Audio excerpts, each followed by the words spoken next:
pretending to be a homeless war veteran has been fined for begging on the streets of Plymouth. Stephen Goldsmith had previously pleaded guilty to 4 counts of begging in a public place. Today he was fined £100 and given a criminal behaviour order excluding him from parts of the city. Police working to tackle antisocial behaviour caused by beggars in Plymouth say up to 90% of people they deal with are falsely representing themselves as being homeless. They're urging people to donate to homeless charities instead of giving money directly to beggars who might not be genuine. Our Home Affairs correspondent Ben Wilvin has spent time with the police to look at the scale of the problem. Okay, if there's an issue that you have, then you need to let us know that we can help you. We're with the police as they confront street beggars in Plymouth city centre.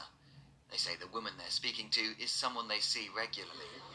Right, in order for us to be able to stop you from doing this. Right. She's been arrested and charged to court and convicted numerous times of begging and other street offences. So we're in the habit now, obviously, trying to speak to her. We're trying to help her break this cycle of why she's here. She is housed.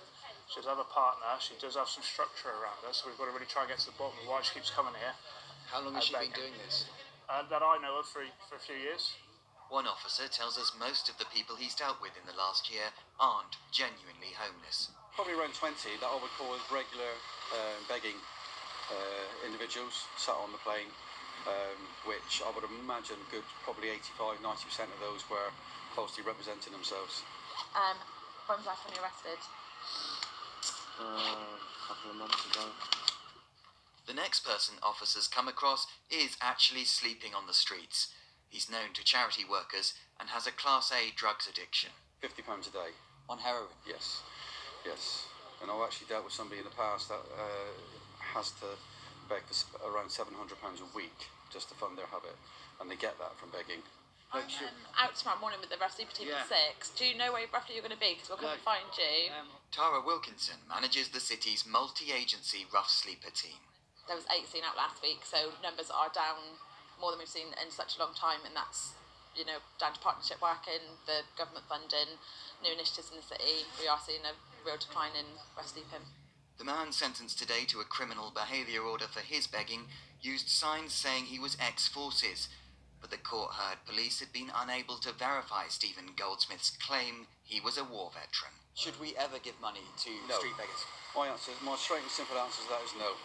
Simply by giving somebody money on the streets, that person on the street, as an example, this chap we've dealt with earlier, alright, heroin addict, alright, you're simply funding their habit. Those trying to help are encouraging people to make contactless donations in shops. And there's some good news for the heroin addict police found in an alleyway. I'm going to take Russell back to my office now, getting the paperwork done, and he will have a bed for tonight. And a pair of shoes as well. And a new pair of shoes, yeah. Desperately needed. Last year, the city's multi-agency rough sleeping team got nearly £1 million from the government, and they say they've managed to halve rough sleeping here in the last 12 months. Ben Wilvin, BBC Spotlight, Plymouth.